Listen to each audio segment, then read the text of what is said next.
Hey, bye. Can you Could you hear hear me me? now? Could hear you. Could you hear me? Oh man, you're using your phone. I can't hear you still. Okay, must be my thing. This is annoying. I will be back.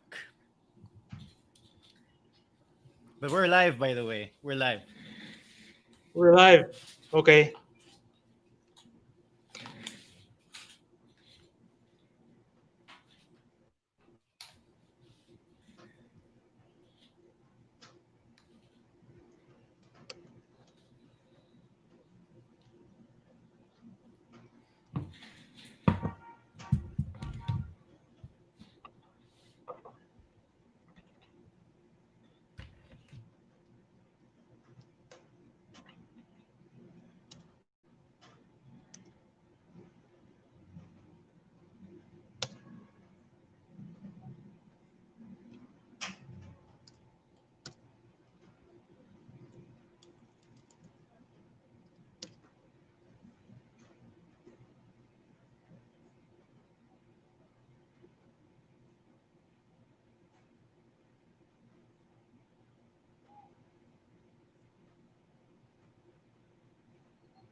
Khalil, can you hear me? Yep. Oh yeah, man. So I can hear you now. We hear you. Sorry, man. All right. Would you rather go back to your Anyway, laptop is this okay? or I'm using my phone now. yeah? Can you plug in your headphones on the phone? I'll try it out. I'll try it out now. Yeah. Okay. So okay, while you're doing that, I'm gonna do a All quick right. Let me just read. try to. All right. Diba? So while you're doing that, I'm gonna do a quick read here. So this podcast is sponsored by Bix Recovery Supplement. After a long bicycle ride, that's usually not the end of my day. I'm still a husband, a dad, and I still have work to do. So recovery is super important to me. After a long bicycle ride, I take Bix Recovery Supplement as part of my recovery routine, recommended to me by my friend Terence Go, who is an ultra endurance trail runner. So order yours at Instagram.com Focus Recovery PH. Thank you, Bix Recovery Supplement via Focus Recovery PH for sponsoring the podcast. And over the years, 032 Conversations has had over 100 interviews. So if you want to check them out, head over to 032.com. All right. So in this, oh, you're doing your, okay. So in this episode, I'm transferring. finally, I did a whole, yeah, I can hear you, Khalil. Finally, I can see two of, there he is. All right. I'm So here. in this episode, I'm finally talking to Kahlil Corazo. A few years ago, Kahlil invited me to a monthly mastermind meeting, and ever since then, I've been learning from the guy ever since. Ever since. I've been learning He's from you as well, usually, man. hey, thank you, eh? He's usually doing something interesting, so I thought it'd be a good idea to talk to him today. What's up, Pai? Ah, Good. Good. How are you, man? How's Cebu? it's good. Okay, we had some. So what I did was I finally bit the bullet and I bought a new laptop, right? And then Okay. did everything, put everything, but there's still little kinks when you're setting up a laptop. So Mm-hmm. certain things aren't configured how they were configured before, and for whatever reason, I couldn't hear you through this program that I'm using. So, but it's fine. it was weird, right? Like it would like Facebook Messenger, I could hear the ringing. Mm-hmm. So I thought, okay, so my audio's fine. And then when it went to you, I couldn't hear you. So I thought, okay, it has to be you. So obviously that wasn't the But then I case. used my phone, and it still was the same case, no? So, so you're using your old laptop now? So I'm using my old laptop. I quickly got it. Uh yeah, it's the laptop that I got by, the new one. Okay. Mm-hmm. It's not really new. Apparently, if you look online, there's a lot of people who sell like secondhand refurbished laptops, and you can get them quite cheap, like high specs. They're just old, but like high-ish specs at a relatively affordable price. No, so I got this Dell Mm-hmm. laptop. That I did some video editing last night, and it was like worlds better than what I was currently using. But there's an annoying thing about it where when I plug the headphones, there's a buzz in the background, and I Mm. think it might be You haven't from figured out the yet where it comes charger. from? So hopefully I can get a new charger. What? Well, that's the what you call this, the tip you taught me when we were recording. Remember that when we used to use a laptop, and we would Hmm. hear that buzz when we, like the first version of the mastermind with Ken and Robert, and you were recording with my laptop, and there was a buzz. Oh, And with what? your experience with Okay. sound engineering, you were able to fix that, no? With by removing the what you call this, the electricity source.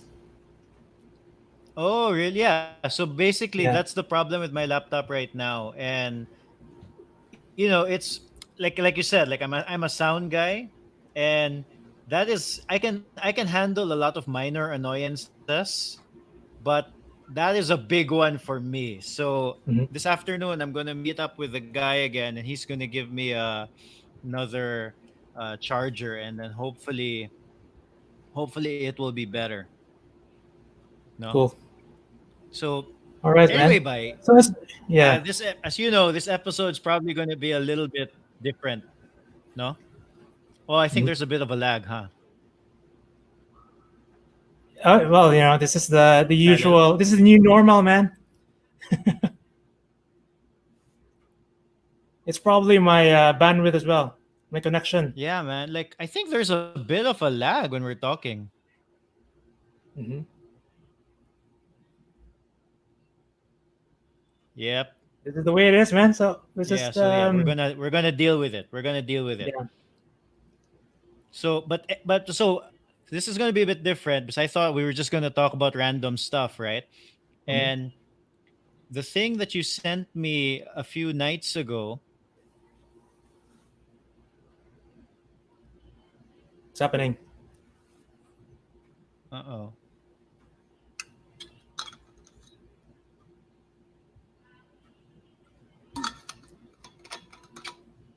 Bye. Are you still there? I'm here.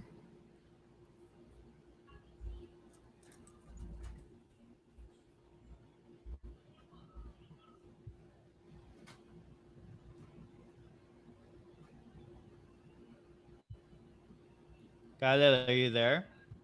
I'm here, man.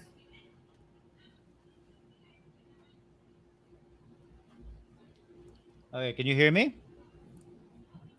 Yep, I can hear you.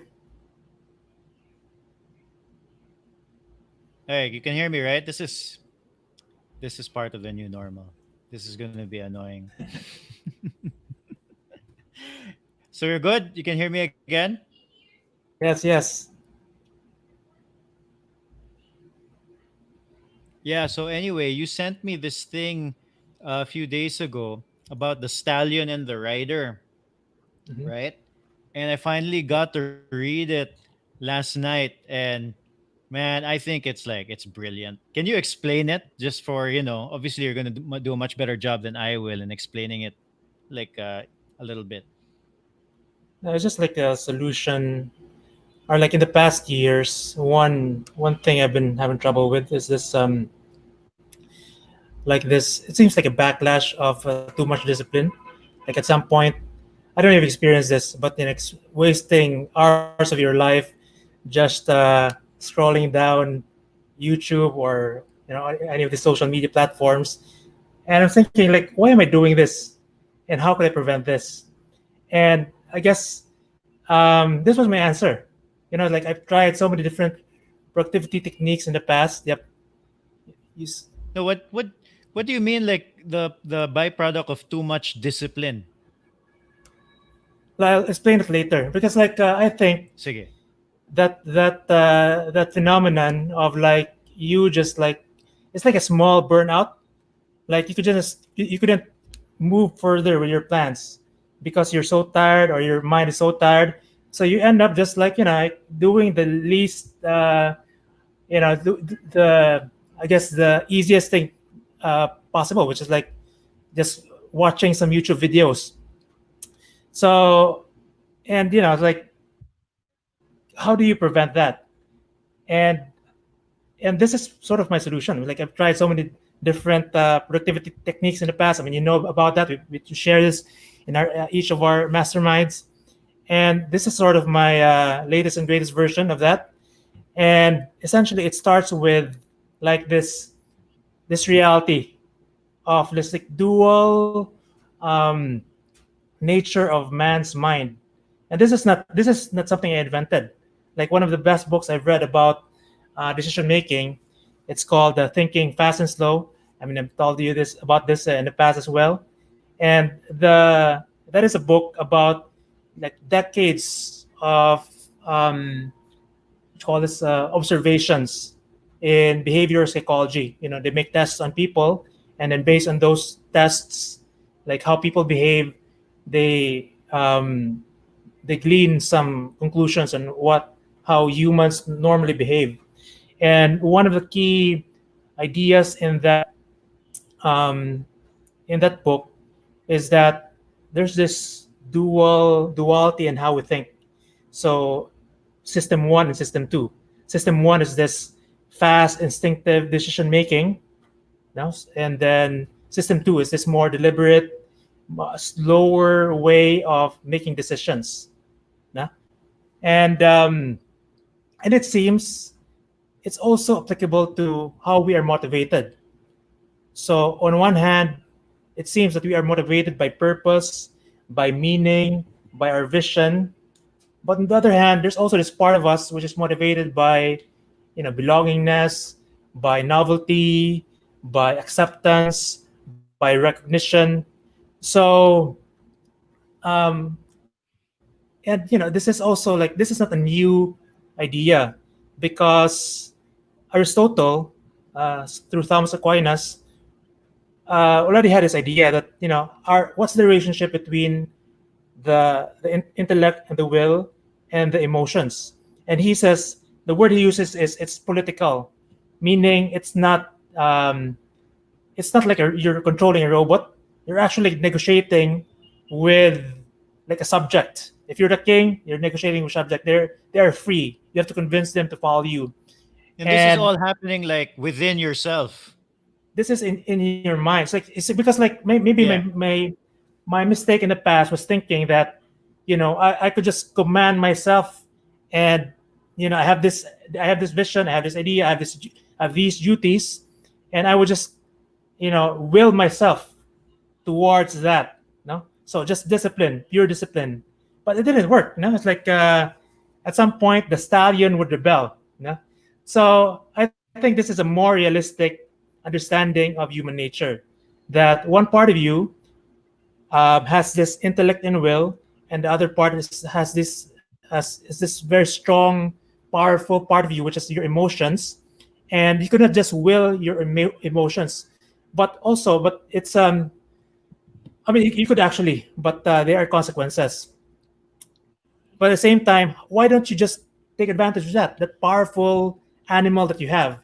And this is the solution that I've thought of. So the um, planning your productivity based on one hand this meaning, and on the other hand, what you call this, the this having this animal with you. So, what does that mean? No? So when I plan my days now, so as much as possible, I make it. I don't I don't have what you call this. I want my days to be as free as possible. No, minimal meetings, minimal things scheduled, and it's only during that day that I fill out my what you call this my day, my schedule for today, my to do list, and it's very. I also have very clear visions of what I want to achieve in the next year, in the next 5 years, or more or less. It's like what I want to pursue. So, and then the key idea here is that you don't actually need to do a specific thing to go closer to those visions. No?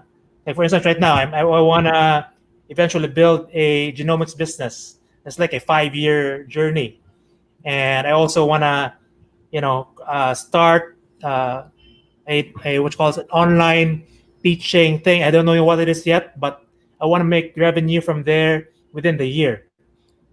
So I mean, those are just two examples. But today, I asked myself, like, what does my stallion, what attracts my stallion? Is it working on this genomics business? Is it working on this online education thing, or something else?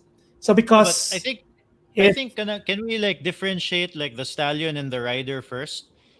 hmm, So yeah, you said so like okay, so the rider is the one Murag, you should do it. You should do it. The rider is like the yeah, disciplined one, and then the stallion is Murag. The way I see it is the rider is the one who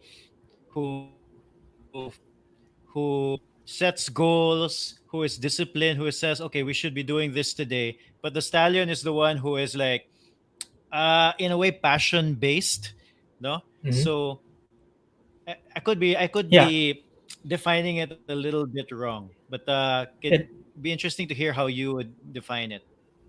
well, the precise definition of it is actually rider is intellect and will, and the stallion is passions, or a more modern term is emotions. So the key thing here is like it's only the rider who could actually see where it's the one which has the map and which has the vision. Like we will go here, but the thing is, it's only the stallion who could bring you there. You couldn't you couldn't reach your destination without the stallion. But the stallion is like an animal. It's attracted to all these different things. No? So one way of dealing with that is just to whip your stallion to submission. Now that's one. It's like be super disciplined. But what if you also train your stallion, and it has different things it's attracted to, and you just lead it towards one of those things, which is also meaningful for your rider. Meaning it's like, okay, I'm excited. The stallion is excited right now to create a campaign of recruiting scientists to be part of this team. So that one is both meaningful for the rider because it's brings me closer to my vision, and it's also exciting to the stallion. So that's basically what I'm doing right now daily. It's like I listen to the stallion. It's like what's exciting right now, and there could be many things, you know, and there are things I say no to as a rider. It's like this doesn't make sense. So it's not just one thing. So if that's been working for me. So like also I'm interested, like how did why did it resonate with you? What part of it resonated with you? Oh well, with me, so with me, it's because in a way, I think I've never been able to articulate it in that way, right? Where you have like two different states in a sense, no, that are trying to vie for what you are doing, no. So like the it resonated with me because I think I've read similar things, but they are kind of just worded differently. Things like follow your interests, find out what you're passionate about, and then work your way from there. So in a lot of ways, like how what I've done with my life, with what I've been doing, is that I've just been following my personal interests, and then with the hopes that somehow it pays off in the future, right? So, and then that's why I think I've found it very difficult to, I know, very easy to follow through with very long term projects. Like I was telling my wife the other day that I am very comfortable uh, working on a project that pays zero right now and has a potential of doing much better in the future.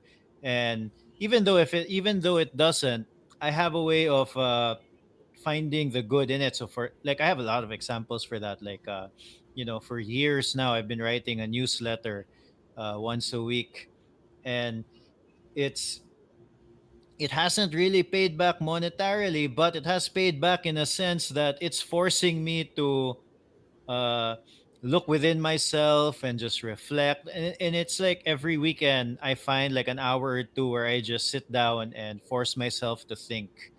And even without that, it's also forcing myself to look for you know interesting things, stuff to learn. So in a way, I've found it. I've found the benefit in it, but I've also found that I can continue. It's easy for me to do these long term projects, right? So another example would be the YouTube channel, for example. When I started it, you know, zero subscribers, and oh, my son is here, as this is this is the theme of my current life right now. Uh, but can you figure it out? Anyway, uh, so yeah, so like with the YouTube channel, for example, we started with zero, and it takes a long time and a lot of work to get to even monetization. And even when you get to monetization, that's not a lot of money, no? But it's so much fun to do that I had so many hurdles to doing it, but it's so much fun that it doesn't feel like work, and it feels very easy to get energy to do it, no? And I think that's how the concept of the rider and the stallion. So the stallion is pointing you in the direction, and oh, here he is. Kyle, have you met my son? Hello. Yes, of course, man. Yeah. He used to join us in some of the masterminds. Yeah, so there's something wrong with his TV right now, and Oh. me and my wife are both on meetings. So Manu, we can't help you right now. Okay, he's a good boy. He's a good kid. Definitely, He's man. figuring it out. So what was I saying? Yeah. So like Energy. yeah. So the stallion has pointed me in that direction, and then the rider is the one who's I've been able to just gonna come up with a plan, formulate something, and just keep going. Yeah. There's also like Tim Ferriss shared this idea of like when picking projects, also ask whether it will give you more energy or it would suck your energy. So I mean, you could do so many things, no? So what are the things that you could actually, as you do it, you're getting more excited, you are opening more opportunities, you're working with people you like, things like that. Of course, I mean, the rider is also there to guide it, to guide the stallion, so that you're actually um, doing something that is sustainable. So if it's a business, I mean, you have to make money, no? So that's I guess that's the balance. Have you heard of this idea of finite and infinite games? No. I've been hearing about it a lot. I Wait, haven't I game. haven't read a Okay, book. okay, okay. Yeah, yeah. I haven't I read a think. book. Hmm. Yeah, but it's sort of related to this because right now I feel like I'm I'm doing things, I'm doing projects in order for me to keep on doing projects. Like I'm playing this game for me to continue playing this game. So that's like the idea of the infinite game.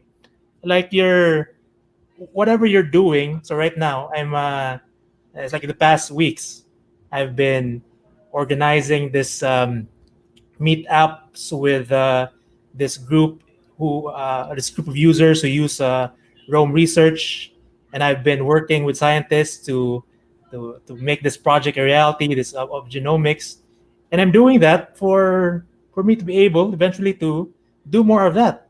So I guess that's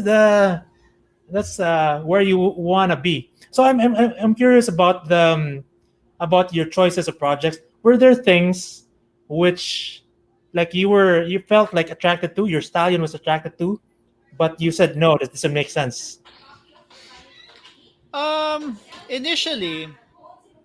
Initially, the there even so like okay, so before the pandemic, one of the things that my stallion has been interested in that I said no to was like video, for example, right?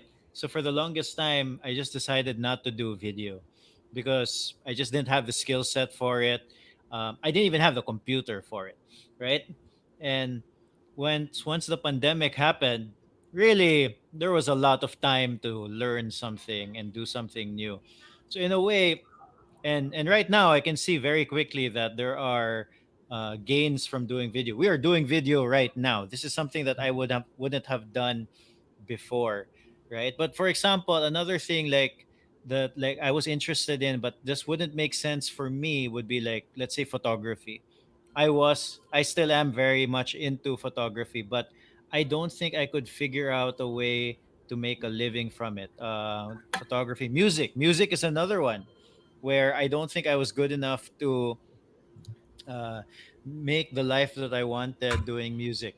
So those are things that I'll still do, but I will say no to it from a perspective of putting in like hours and hours of time, right? Mhm. So Yeah, so there's you're just that. just like you're directing your stallion. Like it's like I want to go here, but now it doesn't make sense. So, but it does. I mean, it's just not like one thing that it wants. You know, it's attracted to so many things. So you just pick the things which are it's attracted to at the same time makes sense from from a rational perspective. Yeah, I think that's why it's really interesting because I always thought, I never separated the two.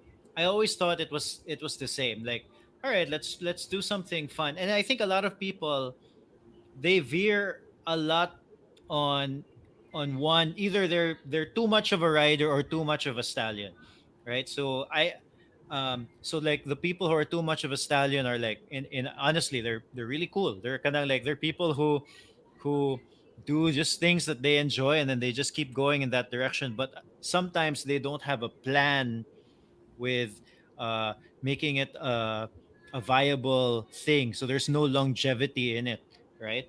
So they can do like really good work, but since there's no real plan of how to do it 5, 10 years, 20 years down the line, then it just fizzles out, and they're forced to do something else. On the other end of the spectrum, you have people who do something they hate day after day after day, and that's not how I want to live.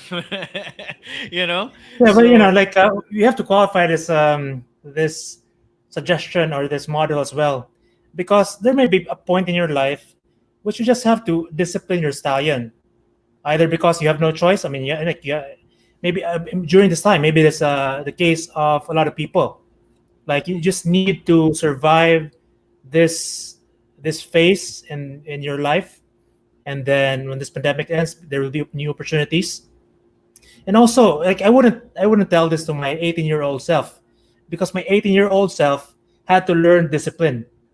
So like it says that mm, the stallion had to be disciplined at that age. So now, like I feel like after trying out many things, I know more. What I want, and I know myself more as well, like emotionally, like how to, how to, what you call this, operate this mind, this brain, this body. So with testing and all that in the past years, so it works when you have made some progress, sort of knowing yourself, knowing your stallion, and knowing your rider, knowing how your emotions work, and knowing like what you want in life. You know, but I'll tell you that I actually don't think I am a very disciplined person, right? So like you were saying, like you wouldn't tell your 18-year-old self that, but I was thinking about it. When I was in school, I wouldn't be. I was not considered a disciplined person. Like, because I was in school and I did not enjoy school at all. So then I struggled in school, and and yeah, in fact, I almost flunked out of college, all of that, bro. So it took me.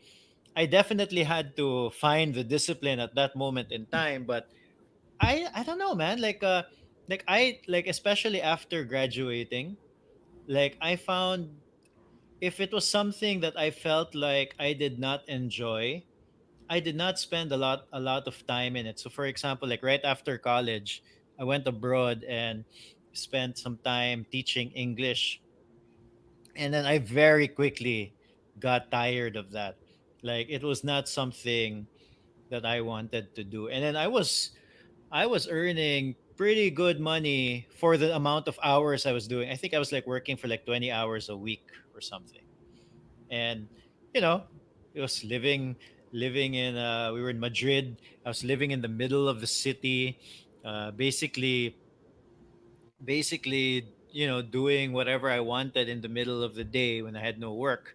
But saving most of the money that I had and everything. But I still found it very difficult. It wasn't easy. Like I was waking up at 5 in the morning to get to a 6:30 or 7 o'clock class, right? And then my latest class would end at 6 in the evening or something, or 7 in the evening. And then in between, there was nothing. Like I wasn't doing anything in between. So it wasn't easy. So there were times where I'd get home, make sure I go to sleep, and then I wake up, I still wouldn't see the sun. And then I have to go to a class. And then after the class, that's when I would see the sun, you know? So it wasn't easy, but like I very quickly got tired of it and Yeah. decided to move on. No, I guess the point is, um, well, there's this saying that discipline equals freedom. So the more Yeah. discipline you have, the more you could actually control the stallion. But that's like a double-edged sword, because like very disciplined people could just completely dominate the stallion. It's like they could no longer hear that instinct in them, so that they just operate with their intellect and will. And some point, I mean, like I experienced that. Like some point, the stallion will rebel. I don't know other people. Maybe they could just completely operate in discipline.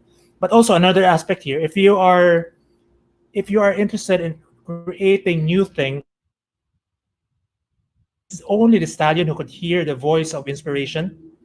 Now it's like this things that happened to me in the past few months during the pandemic has been quite interesting. Like this new ideas of like bringing my interest in genomics to something related to the current pandemic, trying to bring this low cost sequencing here in developing countries in order for us to have genomic pathogen surveillance. I only know this because I've been interested in this area, and then it suddenly just this thing sort of just appear. It's like the classical way of describing it is like a muse visits you, and it feels exactly like that. It's like at 4 a.m. in the morning, this idea appears, and it's like I have to do this. The thing is, like, if you're not letting the stallion, uh, you're not giving it freedom, I don't think you will hear this, or it just brushes aside, and these are distractions. But these are Mm, like I don't know when I've been trying to create a model so I could replicate this because the past months have been quite interesting. The new things that have come up and then the new opportunities. Um, so yeah, it's I've been trying to figure it out. Another thing maybe we want to talk about later is Rome research, which is a tool I've been using to to make all this. I don't know when it's like it just happened. I don't know if it's a coincidence, but I've been using it a lot in the past months since I heard about it in our mastermind back in January 22, and it's just been transformative. So Yeah. So are you still there? Am I still here, Khalil? Oh, bye. Are you? Can you hear me again? yep, I'm back. Yeah, It could be me, honestly. So, that was me. So somebody was calling to my phone. I'm using my data uh, right now.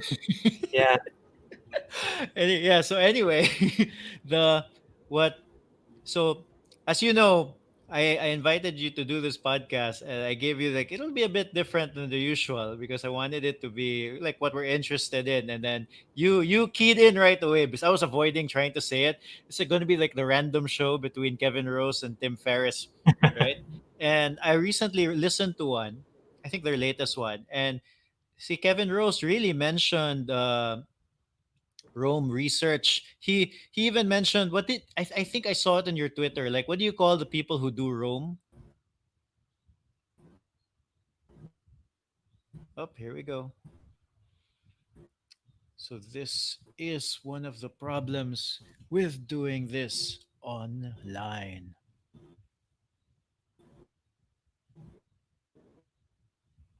Okay. So it's probably him. So anyway, if you are still listening, if you are watching this on the live stream, feel free to post questions online and maybe we'll even get to it. So I will while waiting, maybe we can check out if it will work, right? Because Khalil sent me a link to his Twitter about this whole rider and the stallion thing. And it might be a good place for you guys to look. I'm going to link to it. Give me a second while I open it up.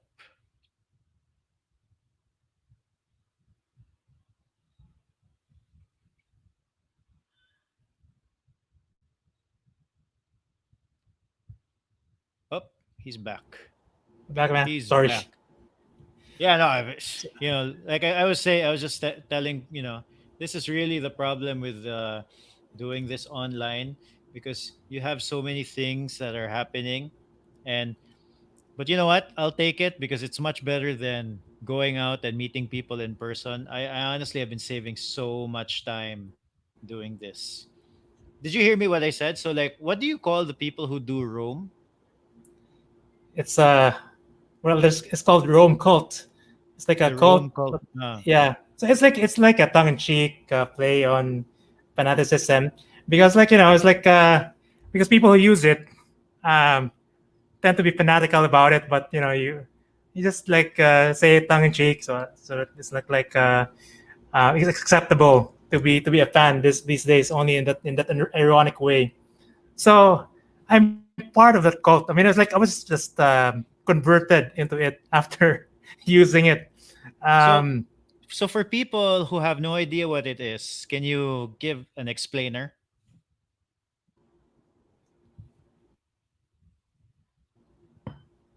Oh, he's gone. Oh, there. Can you give an Kala, are you still there? Describe it for people who have no Yes. idea what Can it you? is. Yes, exactly. Yep, I'm here. Okay, um, so this is what like it's difficult to describe, but I'll just tell you like how. So it's a tool for thinking. So imagine, so like you right now.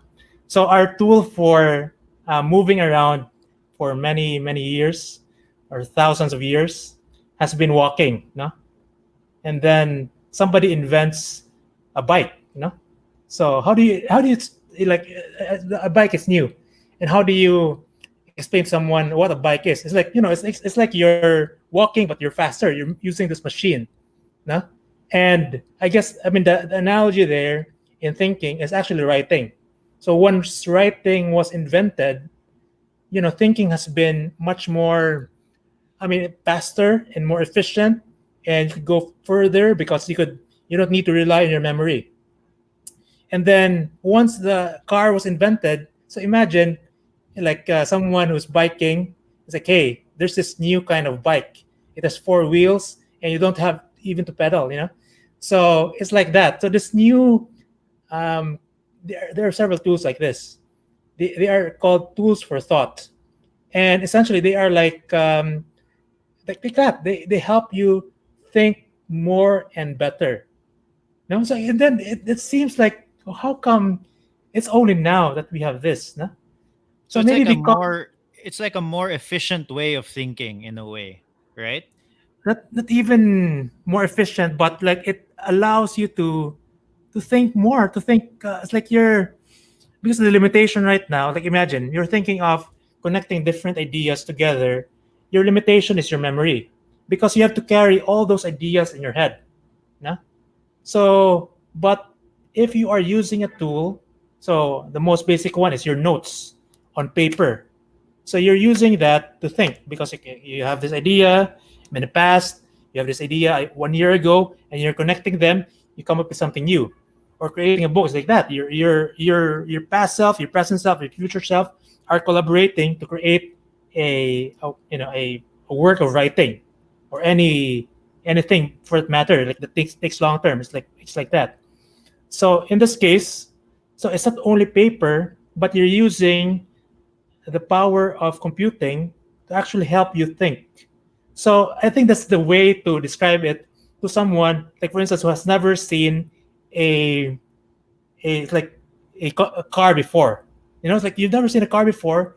It's like, okay, it will just help you move faster from point A to point B.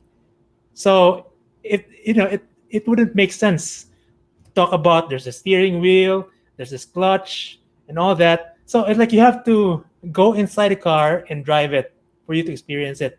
So that's it. It's a lot of people have Mm. done a So good what you call this job of explaining it. You just look at the what you call this YouTube. A lot of people have explained it, and use it for yourself. what should people search, let's say on YouTube or in Google, just to learn more about it so they can get to the specifics? It's just search for Rome research for beginners or Rome. something like that. Yeah, and start using it. But the thing is, it's like a bike as well. It's like it will take you some time to actually learn it, for it to be valuable for you. You have to take some notes. So if you're already an experienced note taker or a writer, it will be easier for you to start using it, because you just put in you do your usual note taking and thinking with words on paper, in this case on a note taking tool. And then with the tools that are is available for you in Rome Research, you could start expanding on how you think on paper. Yeah, so I think that's the best way I could explain it right now. Let's try it out. Yeah, like I think so. I mean, I know a little bit about the basics of this of Rome, no.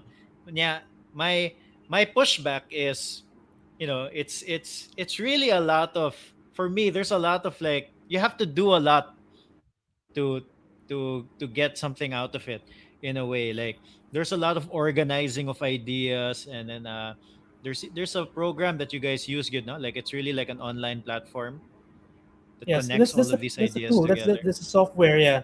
So it's actually, it's not the level of organization depends on the person. So I tend to be very disorganized in terms of how I manage my thoughts in Rome, but then some people are very organized. So it depends, and it seems like you're just born with this level of organization.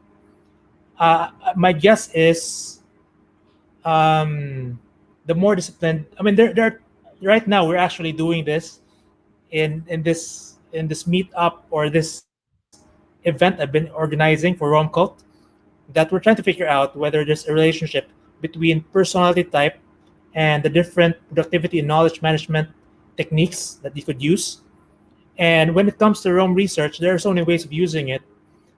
I feel like it's more open to to be used for people of so many different types of organizational level. No, so for me, I could use it. I just start writing and start connecting ideas, and I also make use of Twitter to think as well, and make use of another technique called the mind garden. So it's just been let me put it this way: if you are an athlete, you will put so much effort for you to become better. So you will go to the gym, you will take supplements, you will be on point with your diet.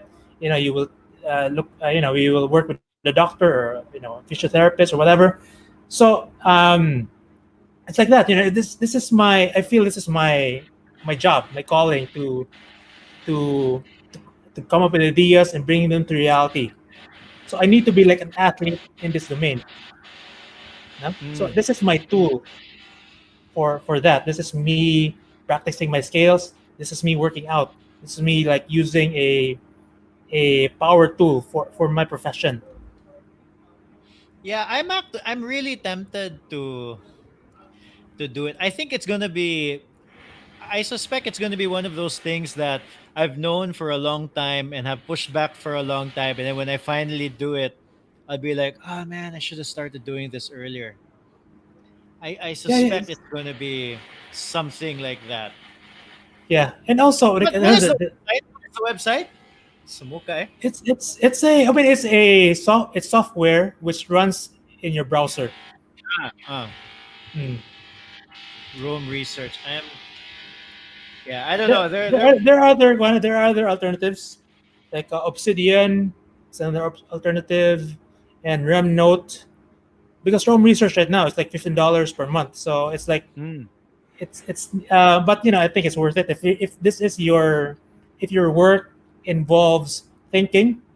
If you're a knowledge worker, you are a creative, you are an entrepreneur, and then coming up with new ideas and bringing them to reality. If that is your work, I think it's worthwhile. Like you pay what 2,000 pesos per month for your gym, what you call this membership. membership. It's like it's like that. It's like you're investing on um on your profession. Yeah, There's probably like a free trial or something, right? yeah. 30 days. You get a 30-day free Yeah, trial, and why if not? you and then you if you're from the developing world, they actually give discounts as well. You just Which we apply for a are. scholarship. Yeah, exactly. And then if you want to pay zero, you just actually every month you just open a new account. You export your database and you import it to your new database. I would have done that if I were a student. Yeah. Um, Mm. You have like 10 so email addresses or something. yeah, just you just need to create 12 a year. Yeah. Yeah. So and uh, then another interesting thing is like this the people who were attracted to this software. I mean, it turns out to have the same mindset, like what I just explained. Like people who want to do this kind of idea generation on a professional level. So I'm meeting very interesting people who have really gone deep into this world. Like how do you actually think? What does it mean to be actually a better thinker? So you check out Rome Cult as well. It's an interesting corner of the internet. yeah, I think so. That's going back to like in a way let's go back to the rider and the stallion, right? Where if you're doing things that you're passionate about, and then meaning the stallion is kind of pointing in the direction, and then the rider, you're figuring out ways how to make that a viable, I don't know, option for whatever reason, monetarily, or you get something out of it somehow. It doesn't have to be monetary, but it also in a way, which I got the term from you. I'm gonna butcher this. But you expand your luck. What was it?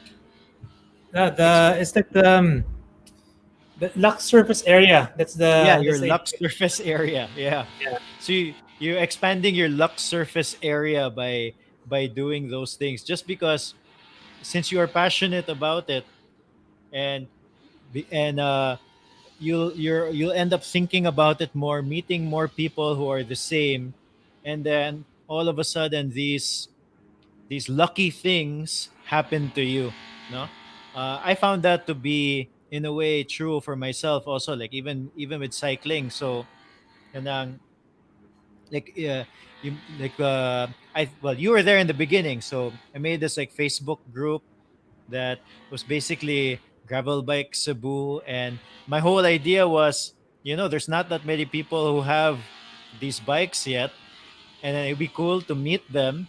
So I just made it, and in the beginning we're like less than 100 people, and I was like, all right, that's cool. So maybe we can go on a group ride. So really, I made it so that I could find people to bike with, and now all of a sudden there's like 1,000 people in Yeah. there. Like I don't know who they are, and yeah, and it's sayang lang because there's so many people there, but I can't I it would be irresponsible to invite everybody to a group ride. Which is what I really want to do. I mean, I don't doesn't have to be me, it can be anybody, but the point is to get more and more people to ride ba. And Mm. but it's so cool nga murag all of a sudden it just hitched on this wave, and then it just grew by a lot, like over the lockdown. Yeah, man. I And mean, I tried to buy a gravel bike here in Manila, as you know, and failed. So I just bought a fixie instead. So yeah, there's a lot of well, demand. There's a lot of demand there's for gravel bikes right now. there's a lot of demand for bikes in general. You should, Oh, yeah, exactly. Yeah. here in Cebu, I don't know how it is like in Manila right now, but here in Cebu, you go out during the week. I mean, if you go out like just to commute, you're gonna see so many people just commuting now on the bike, right? And you could see cities like Mandaue and Talisay thinking forward, and even and putting in a way temporary bike lanes. Hopefully they'll make it permanent. They basically just painted a wall on the ground. Here in Cebu City, we're very behind in that sense. You have so many people cycling, but there's no bike infrastructure whatsoever. A lot of meetings behind the scenes, but really nothing has happened. No, but if you go out on the weekend and then you just go on like a regular, like where people usually go. So like last weekend, pag Sunday, I just biked up north. Man, there's so many people. Easily hundreds of cyclists. Easily. I think it's similar here. But I haven't been going out. I mean, I've just biked around this small area here in Malate, and I see a lot of bikers. I don't know. I couldn't compare that before and after because I wasn't here.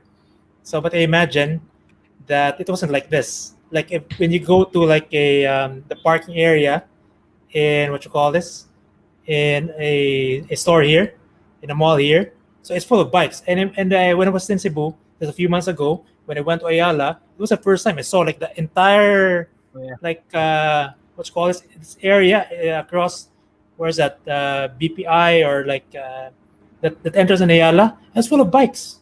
In the Spilling past, out into the sidewalk, diba? exactly. In the past, I like there were like 3 or 4 bikes, locked in like the official what you call this bike area of Ayala. So, well, we have been hoping for this for so long. No, Oh yeah, man. Like I, I honestly I get really frustrated knowing Cebu City hasn't done anything about it. Like but I guess there's this aside from pressure. meetings. But Hmm? going back to like what you mentioned, like about luck, because like there's this phrase or this word that I've been thinking about a lot as well. It's related to this. It's called it's fabricating serendipity, Mm. and that's also what been trying to, as you mentioned, no?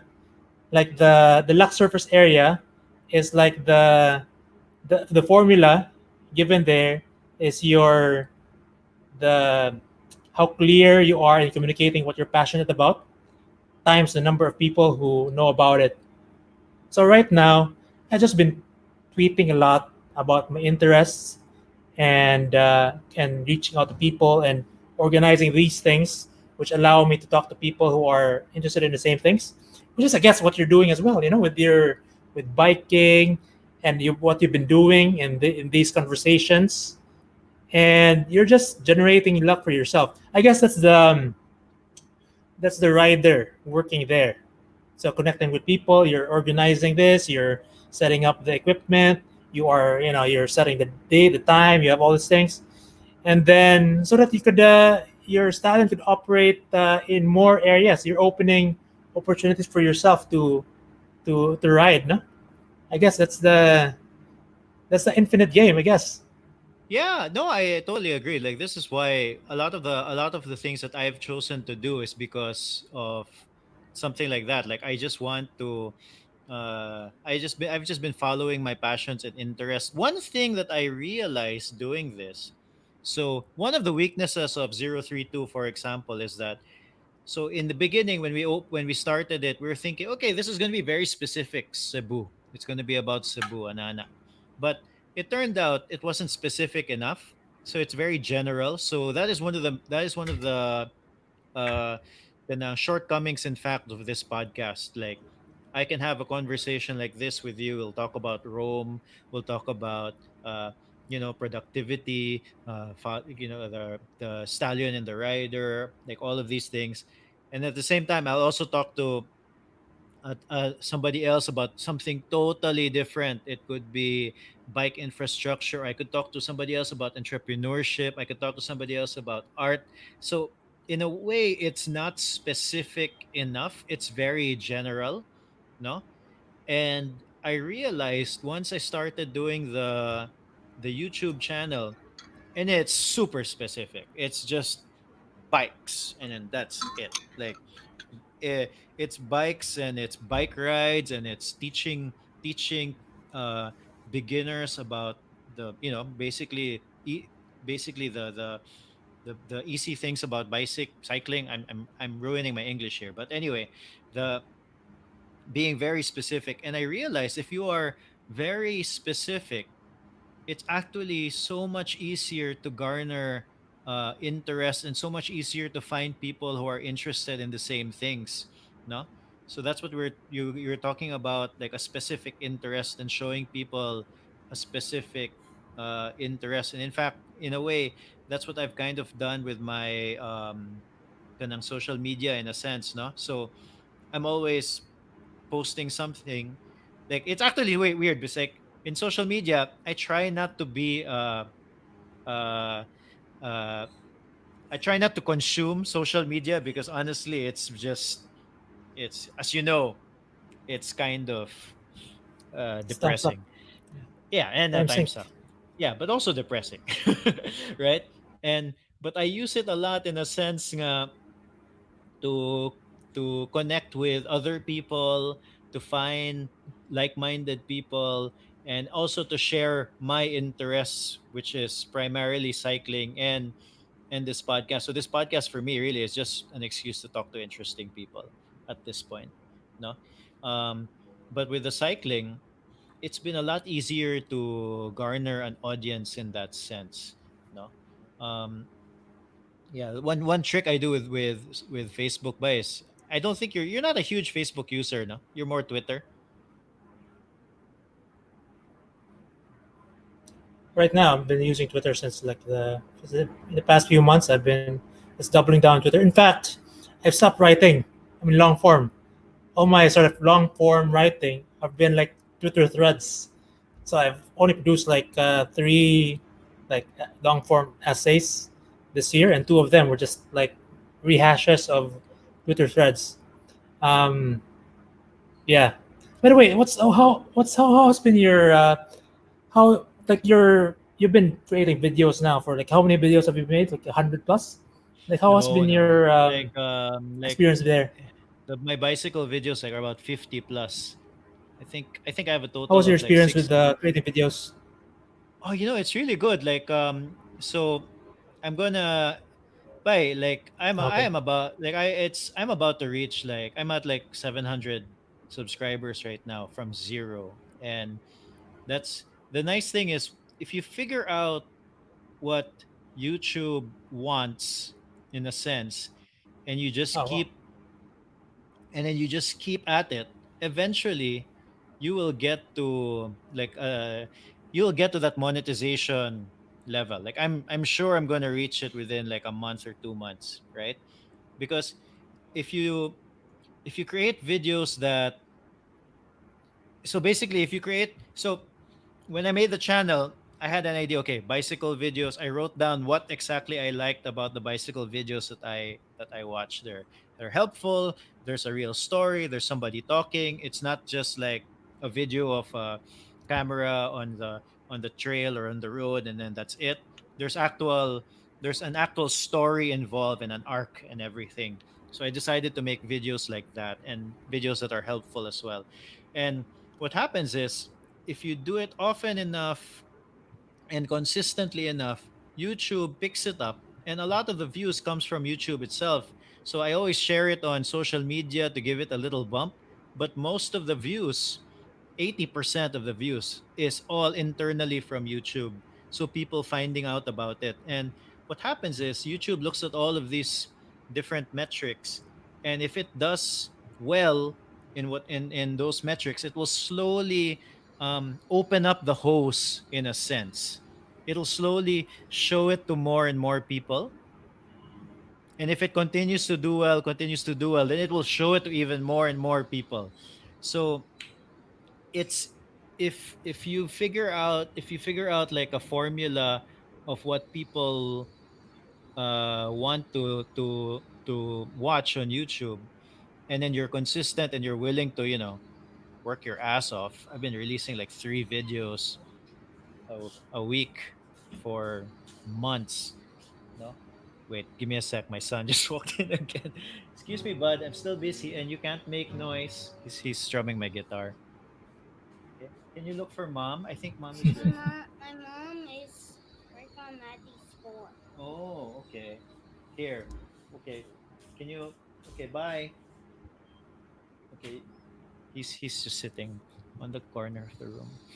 Um so basically if you're willing to work really hard and do it for like months and months and months and pretty much no return, then it's gonna it's going to get it's gonna you're gonna reach that point where you can monetize. And even when you monetize, it's not even really that worth it because you're not gonna get that much money out of it from ads unless but there are people who have been able to make it a living by just being super consistent.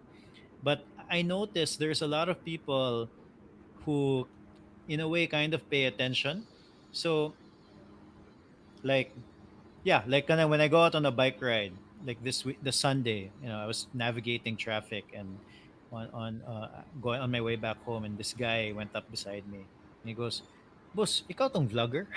And I'm like, "I yeah, ba yeah, oh, sige," you know, and then so like people watch it, and you can tell on the well, that's one of the metrics. In fact, when you put up a video on YouTube, you want people to watch at least you want to aim for like higher than 50% of your videos. Like if you have a 10-minute video, you want 50% of the people to watch until 5 minutes at something like that. Like that's a metric. Mm. No, so it's been really You know, good. And mm,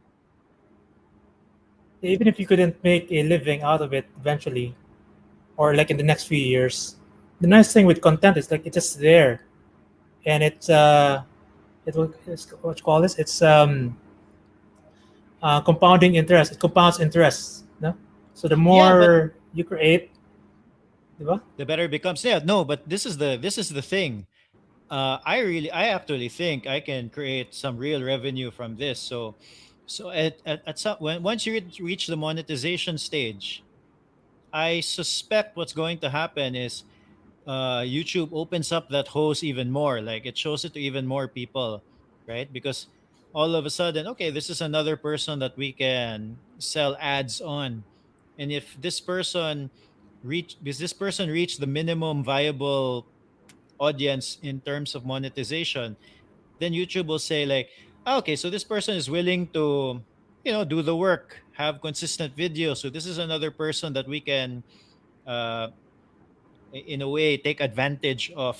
No, so then I think it will open up the audience a little bit more. But also at the same time, there are people who really do pay attention. So as you know, when 2020 started, before the pandemic was even around, my goal was to open up a bike shop. And due to a lot of things, I wasn't able to open up the brick and mortar shop because of the whole pandemic. And I had to get the money from, it's a long story, you know the story.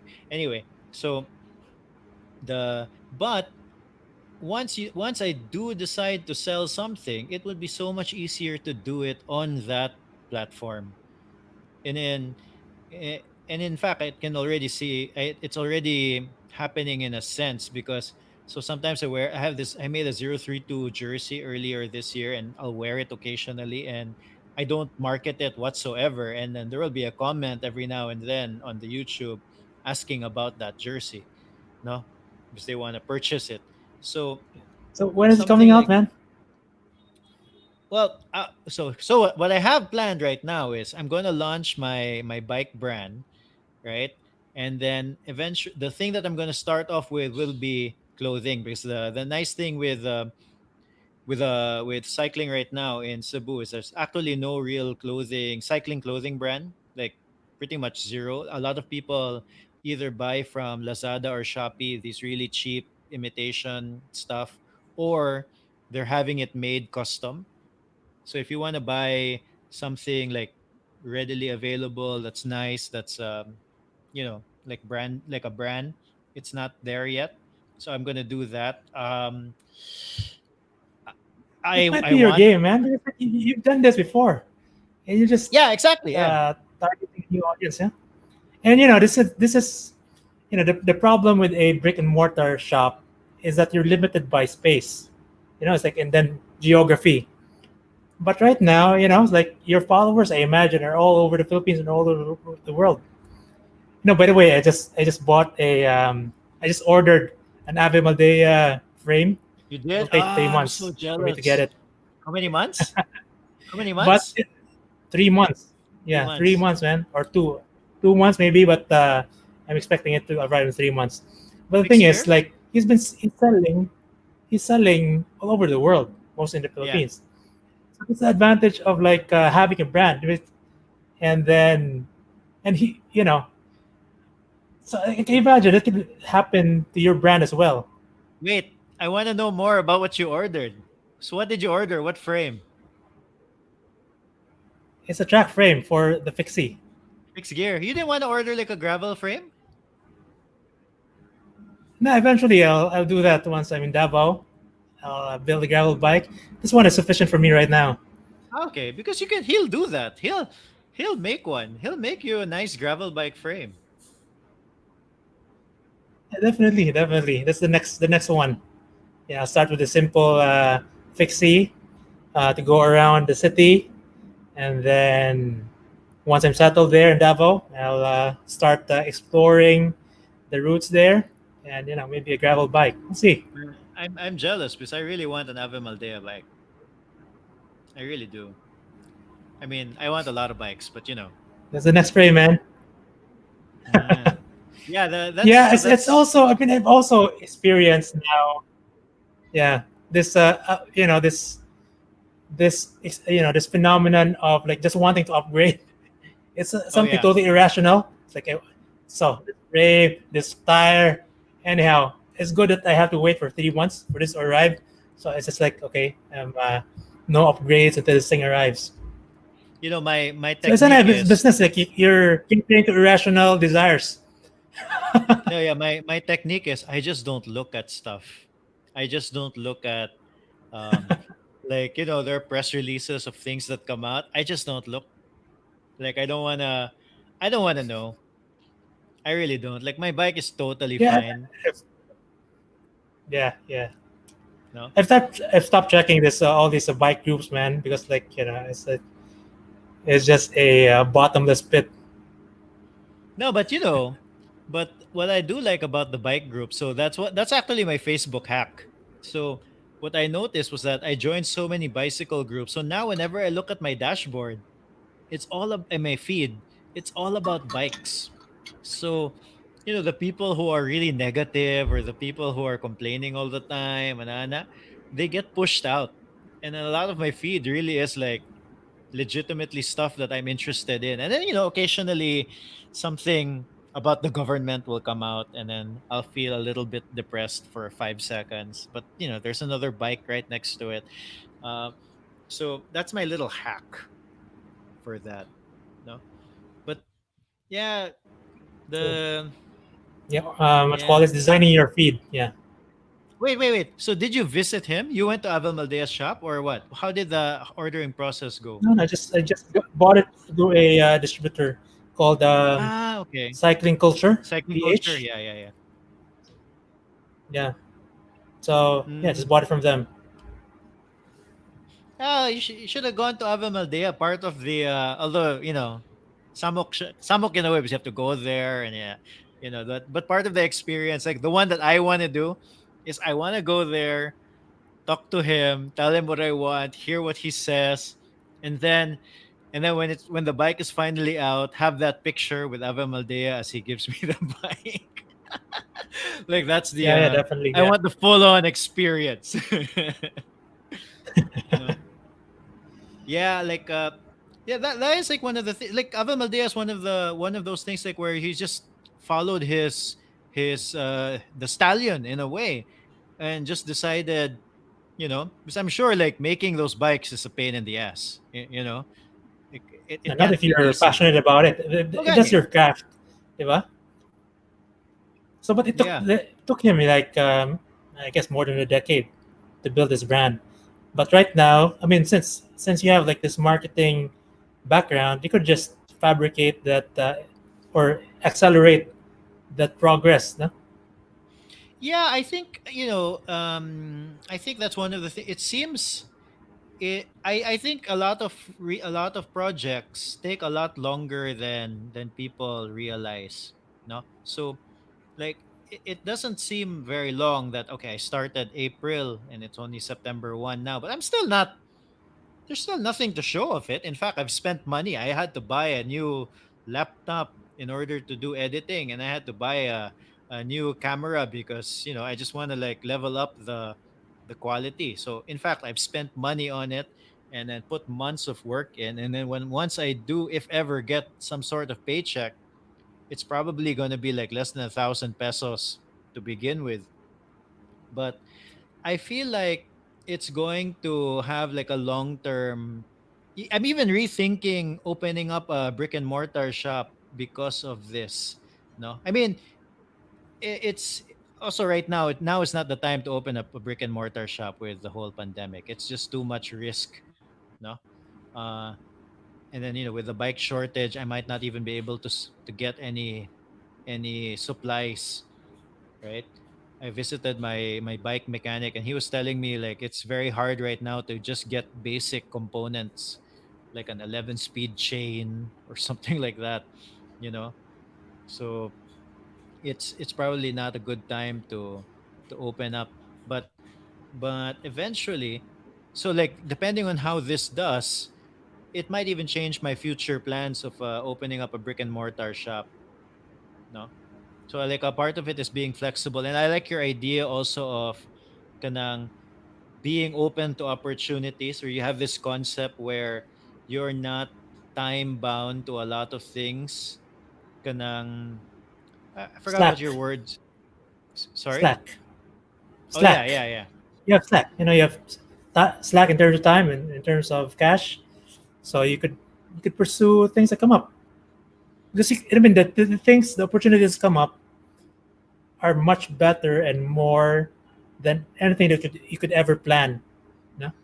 So it's just like I guess having enough time and resources to pursue interesting opportunities. I think that's how I'm playing this game as well right now. Yeah, I think I'm trying to.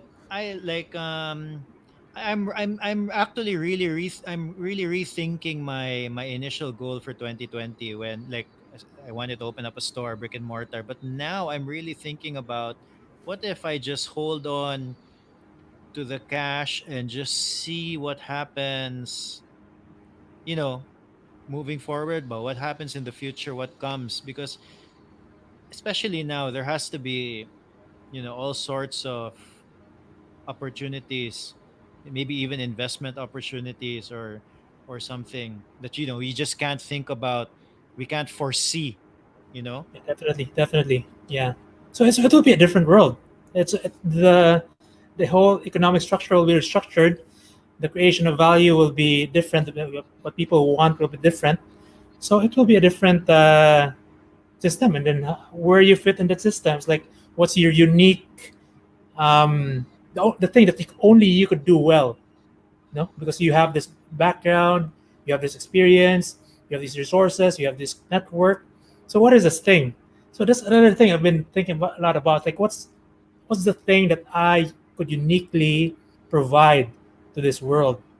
So there's a Japanese concept called ikigai. Like, remember those? Have you seen that? The the overlap of your passion, of Oh, your okay. expertise, and all these things. And so many and what overlaps, and there's and this what thing people in the want, middle, diba? Oh, what people want. So there must be something like that, because like each one is its own unique experiences, interests, and even failures and network and all that. So there's this, or not only one, but several things that only you could uh, could produce. Maybe not only you, but it doesn't need to be you. It just need to be something that is rare for it to be valuable. You know? And I guess that this could be it for you. yeah. Well, But it's first, like going back to that model of lean startup and design thinking and all that. Just to test things. yeah. You know, so you never know if unless or you will learn more when you just go ahead and do it, uh, using a small experiment. You know, Gonna, Kyle, we've been talking about for an hour plus now, but I wanted to make sure I wanted to hear your thoughts about this thing that I'm starting to try to do. Have you heard of the maffetone method? I want to make sure I get it right. Are yeah, you I've heard still of there? it. I remember it being mentioned by who's this legendary producer who produced? I think it was Jay Z and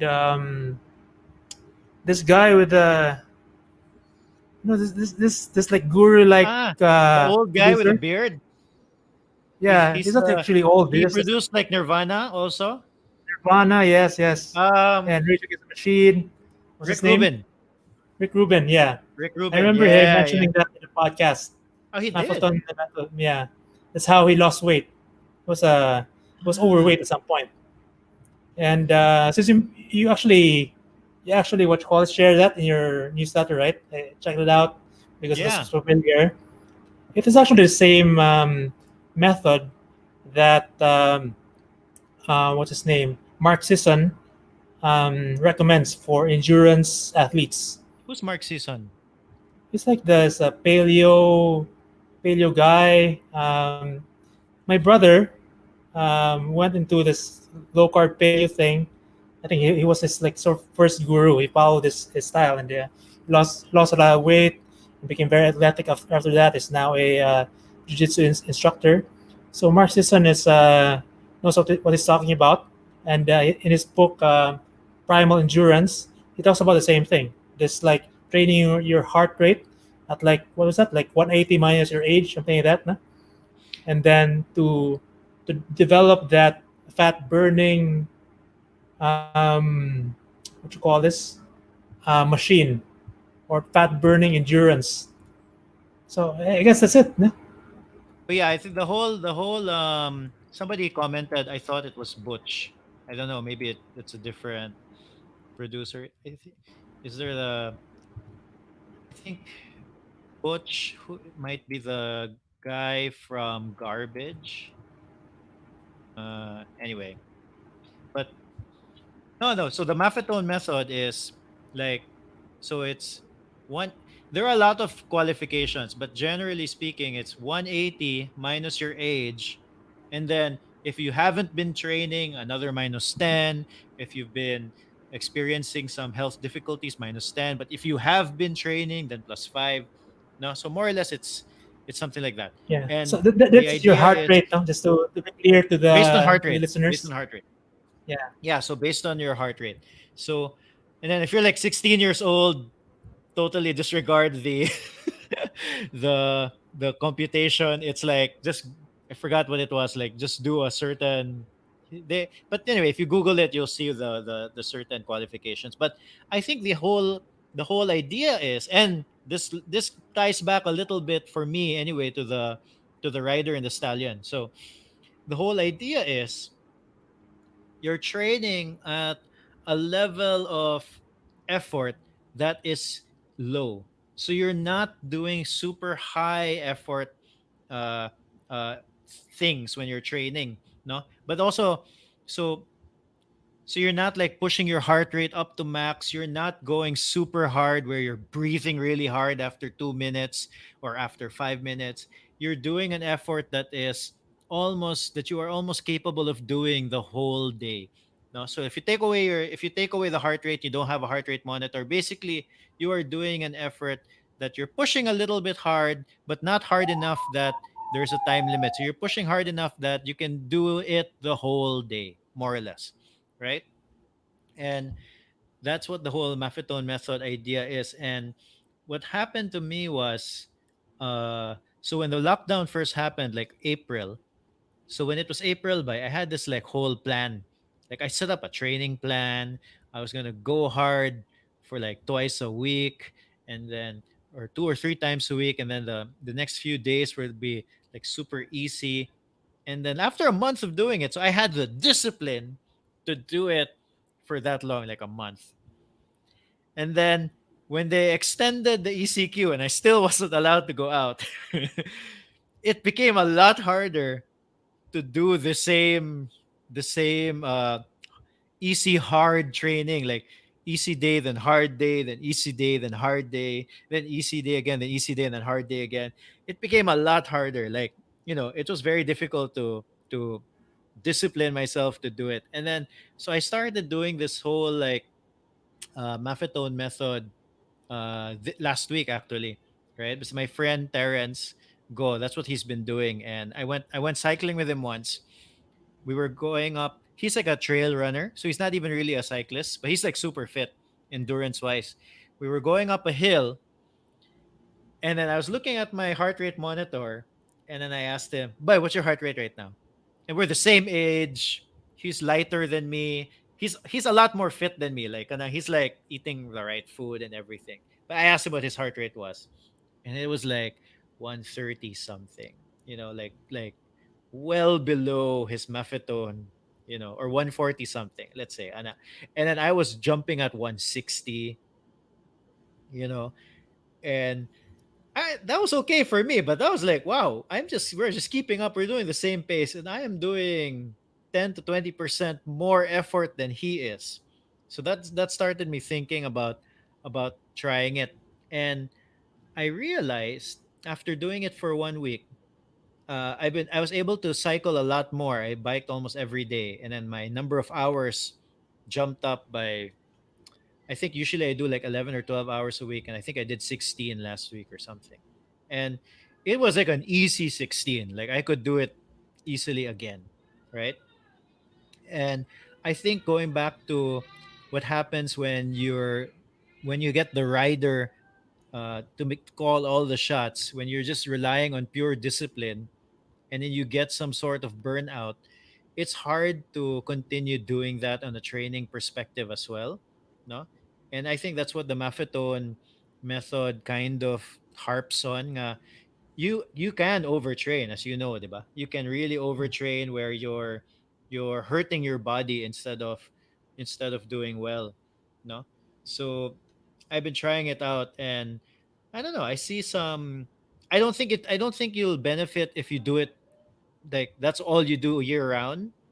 No, I think you should mix it up, but for significant portions of time, I'm really thinking about, just sticking to that maffetone method, and I found it very difficult to stick with. By the way, okay, Cool. I'm a competitive Yeah, person. you're actually training your aerobic base. Yeah. Yeah. So maybe one last thing before connecting this to the what you call this, the stallion and the rider, because well, the mind rests on the brain, and the brain rests on the body. So the healthier you are, um, so the better you will be in your work, whatever it is, creativity, productivity, and that means sleep, exercise, and nutrition. I think that's the one of the biggest lessons I've learned in the past years in trying to become better at what I'm doing. Is really to take care of your sleep, exercise, and nutrition. And that's all different things. The exercise you like doing, the nutrition that works for you, and of course sleep. Sleep is enough, man. That's the invest in sleep. For your oh, are you still there? Oh, yeah, for your nutrition, what are you what are you doing on that end? Still the same. I mean, I think the because it turns out this is a very controversial topic. It's like politics or religion. Um, but the unifying, I guess, the thing that everyone agrees in is eat your traditional, natural food prepared at home if possible. If not, things which are not overly industrialized, and yeah, avoid refined carbs. Um, yeah, that's basically it. And also, Wait, um, sorry. You you you occasional fasting. Yeah, you cut off on my end. So wait, did you are you still doing the ketogenic diet most of the time. Yeah, most of the time? but, Wow, yeah, you're but still it's like able to it's keep it's it up? easier. It's easier for me to be in ketosis now. Now that I'm lifting, Mm. it's like I'm not as affected by carbs that I now that I lift regularly. So it's like yeah, it's so I'm not so strict about the but the carbs I eat are mostly vegetables and then delicious things like cookies and cakes and ice cream when they're available. So it's like they have to be worth it. That's basically it now. Mm. But you're not like pricking yourself and checking if you're still in, or are you? Ketosis. No, no, I've never. Ah, okay. I do that only during like yearly exams. I see my ketone levels. Well, it's I'm in this mostly for the productivity.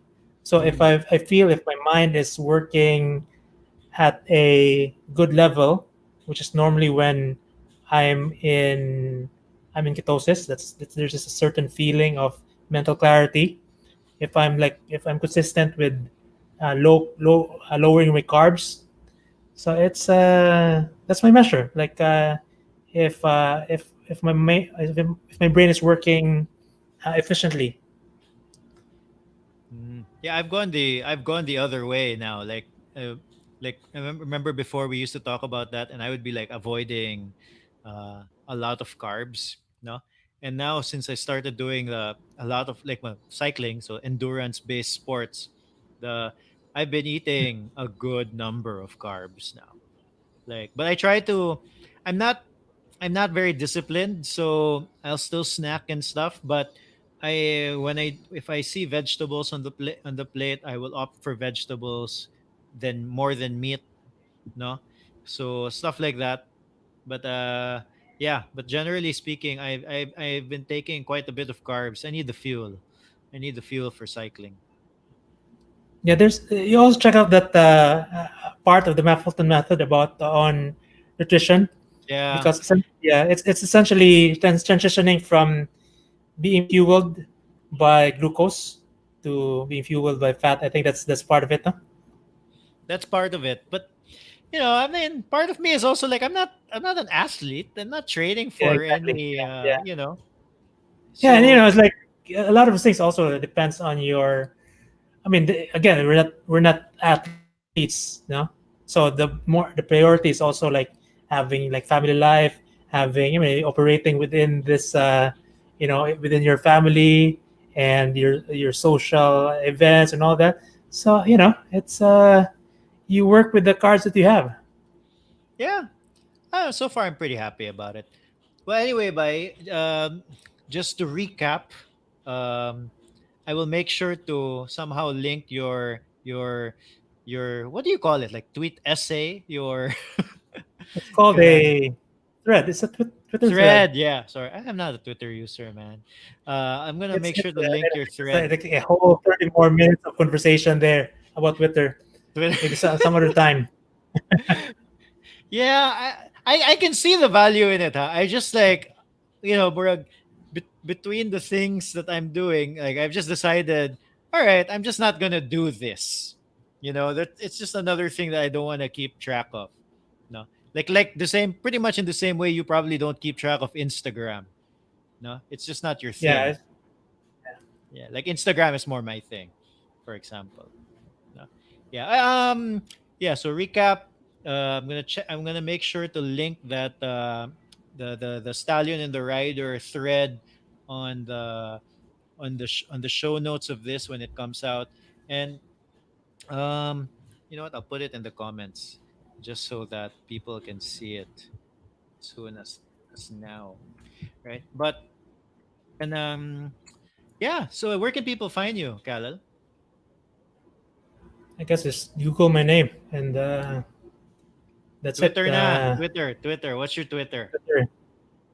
Well, I have two Twitter accounts. One is K Corazo, and the Okay. other is Roamfu, Kana. Roamfu. Sounds pretty bad spelled out loud. And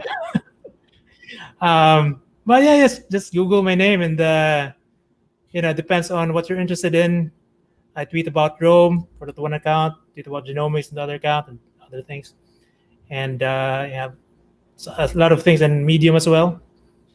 So yeah, it's the best way to contact me is through Twitter.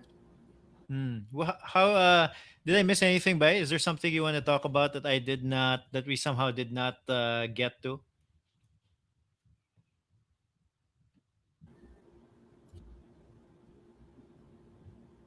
Can you hear me? Yep, somebody called me again. Oh. I was just saying did I miss anything? Oh yeah, okay. Well, maybe I didn't miss anything. Let's wait for him to get back. Let's wait for him to get back. Yeah, so anyway, I put the link to the Twitter thread on the messages of if you're watching the live stream. You can check it out there. Um, yeah. Uh, Maybe we should call it a day.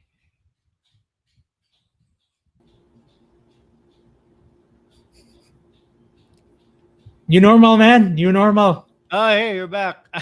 We're just trying to end, and then let's just keep it. I'm just trying to ask you if I missed anything that you want to talk about.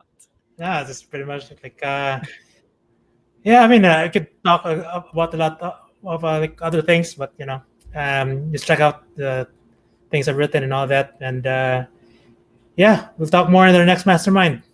Yeah, no, I hope to have you again by maybe months and months from now. We can, I'm sure there'll be something new to talk about. No, Yeah, this could be. I mean, we've been doing it like yearly now, right? So the what? past one was like June of 2019, and the previous one was when you started. So Oh this is yeah, yeah. becoming like a tradition.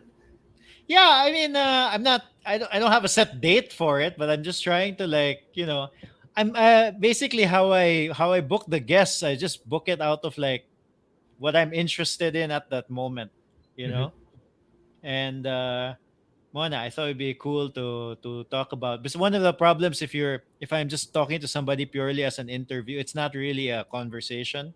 No, Mhm. it's me asking questions and somebody answering, and it's cool to. I notice it's cool to have people that I'm close to every now and then because you really do get to these conversations. That's why I've been having like my friends on every now and then because really people don't learn anything out of it sometimes, like my really close friends, but it's fun for me, you know. Yeah, yeah, yeah. Cool. All right, man. All right, it's good to All see right. you. See you in the next mastermind. Sure, sure. All Okay, bye. right. Thank you so much. This has Yeah, been man. fun. Oh, And, thank see you you. around. Thank you for doing it. All right, I'm All gonna right. end the broadcast.